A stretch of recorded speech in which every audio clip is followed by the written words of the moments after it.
So we never find out necessarily exactly what the revolution is about. We assume, right? General freedom, general, we want better, we want a different government, we want our things, we want different things, we want better things, right? Revolutions, right? Revolutions are always about we want change, we want something different, we want a different leadership, we want a different, economy, we want a different, governmental structure, right? We want something different. And so the revolutionaries are all out there fighting. And it has become apparent in the conversations that we're seeing, right, in the balcony, that the revolution is losing steam, right? The revolutionaries don't know really what they're fighting for anymore, right? It's hard to fight if you don't have something to fight for. And so they need a symbol, right? And this is Genet's, right, first way of sort of showing us kind of what the end game is here, right? We see both the palace envoy and the revolutionaries talking about the fact that their revolutions on various sides are not going well, right? They lack symbol. They lack, the symbolic people that you would need in order to make a revolution like this work. Right? The revolution itself, for the people, needs that symbol, needs that thing to be fighting for, the woman to fight for, the government to fight for, right? The people to fight for. And Chantal can represent the people, right? Because she is one of the people, right? And for the palace envoy, when he shows up, we learn, right? The palace has been destroyed. There is no queen anymore. There is no judge anymore. There are no priests anymore. There is no general, excuse me, anymore. And these things are necessary, right? As a government, you need these symbols of power. You need a leader. And the palace envoy shows up and knows exactly where to go. He knows where to go because he knows that Madame Irma specializes in this type of illusion, that she has been doing this for such a long time and doing it so well that people are willing to risk their lives in order to go and participate and pretend that they are, right, these various people. And so when the palace envoy shows up and says, look, you've got a room where people play, right, the priest. You've got a room where somebody plays a general. You've got a room where somebody plays a judge. We need those people. Can they incorporate their skills, right, at playing those people? Can they be dressed up as symbols so that we can use them? And can you, Madame Irma, right, become the new queen? We don't need you to do anything. We just need the power symbol, right? We need people to believe that these things are still here and that they still exist. You don't need to do anything with them. We just need them as symbols. And this is, again, one of the things that we were talking about when we sort of talked through how frightening it can be to really consider what the reality is behind the things that we consider to be powerful.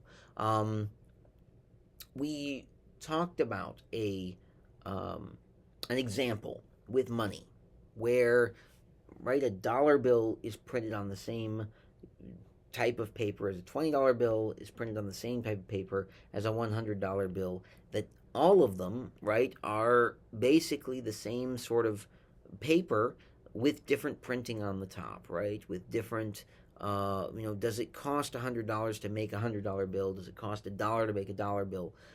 Not really, right? Like, this is not a matter of how much the materials themselves cost. It's the belief in what it represents.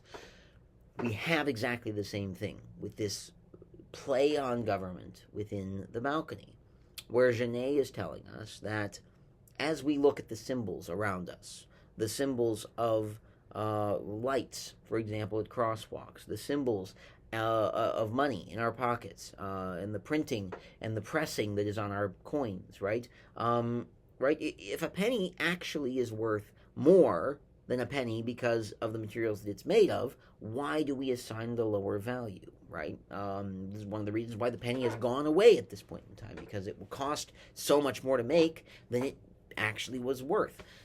Which doesn't make a lot of sense, right? We start to think of that, and it becomes kind of unusual to think about, right? We made this thing; it cost more to make than it's worth, And yet we insisted on doing this, right, for a long time.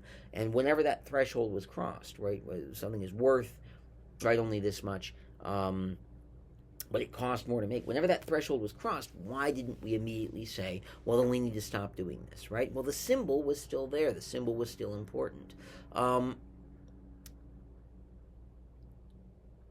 Our institutions, right, are things that we consider to be safe, right, are important, right? And the symbolism behind it, right, not to be, overly cynical, but, is in many cases, right, just simply an exchange of meaning, that there's no real power there, right? A red light, right, at a crosswalk, has no power to actually keep you on the curb, right? You could walk out if you wanted to, right? And in many cases, right, when there isn't anything coming either way, some people do, right? But there are places and people who simply would look at that and say, I can't, right? I can't cross against the light, right? It would feel weird, right? It would feel weird to run a red light even if there's nobody around, right? And why? Well, because we know, the symbols that are there, right, that tell us we shouldn't be doing this. Two, we know that there might be consequences, right? If a police officer happens to be around and we go through that red light, we'll probably be pulled over and we'll be told, why didn't you pay attention to the light? And we can't simply say, right, well, the light's a symbol, man. We don't have to pay attention to it if we don't want to, because that's not the way society works. And in the balcony, we kind of get an extreme example of this, I think. We start to see that the revolution, right, the revolutionaries, the palace, all rely so heavily on their symbolism and their symbolic presence that going against that would be just nonsensical. It wouldn't make sense to see somebody in a priest's garb, in a judge's garb, in a general's garb, and to say, we don't believe in what these symbols represent, right? It makes more sense to us, and it's easier for us to, instead of questioning everything that we see, to go along with it, right? Because otherwise, questioning and trying to figure out if everything that you see is right is exhausting, right? We have to have belief in something. So when that belief is exploited, we see what happens. So how do we interpret the end of the play, and how do we interpret what these characters who incarnate the idea of the judge, the priest, the general, and Madame Irma herself, what do we interpret their reluctance and their disappointment in finally attaining these roles? We'll talk about that in a second.